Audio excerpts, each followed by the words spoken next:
നിയമവിരുദ്ധമായി വോട്ട് ചേർത്ത ബി.ജെ.പിയുടെ ജില്ലാ പ്രസിഡന്റ് കെ.എം. ഹരിദാസിനെതിരെ UDF പരാതി നൽകിയിരുന്നു. ഒരാഴ്ച മുമ്പ് നൽകിയ പരാതിയാണ്. അതിന് ഒരു നടപടിയും ഇതുവരെ എടുത്തിട്ടില്ല. നിയമത്തിനെ ഇവിടെ നോക്കുകുത്തിയാക്കുകയാണ്.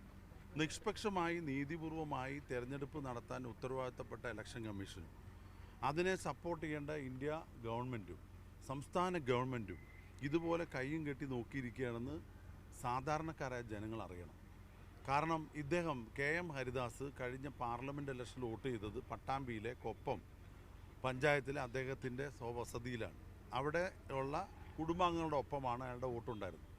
ആ ബൂത്തിലാണ്, ആ പോളിംഗ് ബൂത്തിലാണ് അദ്ദേഹം വോട്ട് ചെയ്തത്.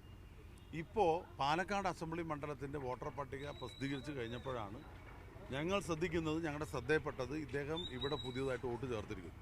അപ്പോൾ ഞാൻ ആദ്യം കരുതിയത് ഇദ്ദേഹം വോട്ട് അവിടെ നിന്ന് ഷിഫ്റ്റ് ചെയ്തതായിരിക്കും ഏതെങ്കിലും വീട്ടിലേക്ക്. നോക്കുമ്പോൾ ബി.ജെ.പിയുടെ ജില്ലാ കമ്മിറ്റി ഓഫീസിലാണ്. നിങ്ങൾക്കറിയാം, ഈ ജില്ലാ കമ്മിറ്റി ഓഫീസ് ഏതാനും മാസങ്ങൾക്ക് മുമ്പ് പണി തീർന്നു. അതിനുമുമ്പ് ഓഫീസ് പോലും അവിടെ പ്രവർത്തിച്ചിരുന്നില്ല. കെട്ടിടം കൺസ്ട്രക്ഷനിൽ ഇരിക്കുകയായിരുന്നു. ഇനി അതെല്ലാം ശരി വെച്ചാൽ ഇദ്ദേഹം പട്ടാമ്പിത്തെ വോട്ട് ഇങ്ങോട്ട് ഷിഫ്റ്റ് ചെയ്തതാണോ എന്ന് പരിശോധിച്ചപ്പോൾ പട്ടാമ്പിയിലെ വോട്ടും ലൈവാണ്, പാലക്കാട്ടെ വോട്ടും ലൈവാണ്. എല്ലാവർക്കും ഒരു വോട്ടാണ് ഇന്ത്യയിൽ പാടുള്ളൂ. 2 ID കാർഡ് സ്വന്തമാക്കുന്നത് തന്നെ ഗുരുതരമായ കുറ്റകൃത്യമാണ് തെരഞ്ഞെടുപ്പ് കമ്മീഷൻ പറഞ്ഞിട്ടുണ്ട്. അത് ചട്ടം 31 പ്രകാരം ഇവിടെ 2 ID കാർഡ് വെച്ച ആളെ പോലീസിന് അറസ്റ്റ് ചെയ്യാം.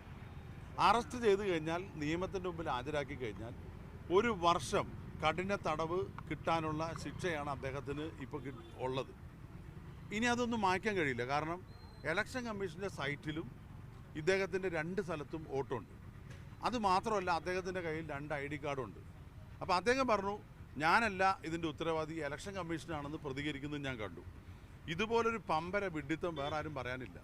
കാരണം അദ്ദേഹം ഷിഫ്റ്റ് ചെയ്യാനാണ് വെച്ചാൽ 8-ാം നമ്പർ ഫോമിലാണ് കൊടുക്കേണ്ടിയിരുന്നത്. പക്ഷേ അദ്ദേഹം അപേക്ഷ കൊടുത്തിരിക്കുന്നത് 6-ാം നമ്പർ ഫോമിലാണ്. അതായത് പുതിയ വോട്ട് ചേർക്കാനാണ്. പുതിയ വോട്ട് ചേർക്കുമ്പോൾ അതിലൊരു ചില മാനദണ്ഡങ്ങൾ. 1, ആ സ്ഥലത്ത് 6 മാസമായിട്ട് താമസിച്ചിരിക്കണം, താമസരേഖ കൊടുക്കണം. 2, അതിലൊരു സത്യവാങ്മൂലം പറയുന്നുണ്ട്, എനിക്ക് ഇന്ത്യയിൽ എവിടെയും ഇതുവരെയും വോട്ടില്ല, സമ്മതിദാനാവകാശം ഇല്ല. അഥവാ ഉണ്ടെങ്കിൽ ഇലക്ഷൻ കമ്മീഷൻ ശാസിക്കുന്ന അല്ലെങ്കിൽ ആ ഇലക്ഷൻ കമ്മീഷൻ്റെ നിയമപ്രകാരമുള്ള ശിക്ഷ ഏറ്റുവാങ്ങാൻ തയ്യാറാണ് എന്ന് പറഞ്ഞൊരു സത്യവാങ്മൂലം ഒപ്പിട്ട് കൊടുക്കണം. അപ്പോൾ ഇത്രയും വിദ്യാഭ്യാസവും ഇത്രയും വിവരമുള്ള ഒരാൾ, അങ്ങനെയാണ് നമ്മൾ കരുതുന്നത്. ബി.ജെ.പിയുടെ ഒരു ജില്ലാ പ്രസിഡന്റ് ആകുമ്പോൾ ആരും ഒന്നും അറിയാത്തൊരു ഒരാളല്ലല്ലോ. അദ്ദേഹം ഇത് ഒപ്പിട്ട് കൊടുത്ത് 6-ാം നമ്പർ ഫോം ഒപ്പിട്ട് കൊടുത്താണ് ഇവിടെ വോട്ട് നേടിയിരിക്കുന്നത്. അതിന് ഹാജരാക്കിയ രേഖകൾ പരിശോധിക്കേണ്ടതുണ്ട്. അതിന് അനുമതി കൊടുത്ത ഉയർന്ന ഉദ്യോഗസ്ഥന്മാരുണ്ട്. ഇലക്ടറൽ ഓഫീസറാണ് ഫൈനലായിട്ട് അന്തിമമായിട്ട് ഇതിന് അനുമതി കൊടുക്കേണ്ടത്. ആ ഇലക്ടറൽ ഓഫീസർ ഉൾപ്പെടെ, ഇത് അന്വേഷിച്ച ഉദ്യോഗസ്ഥന്മാരുൾപ്പെടെ, ഈ ബൂത്തിലെ BLO ഉൾപ്പെടെ മറുപടി പറയേണ്ട കാര്യമാണ് ഈ സാധനം.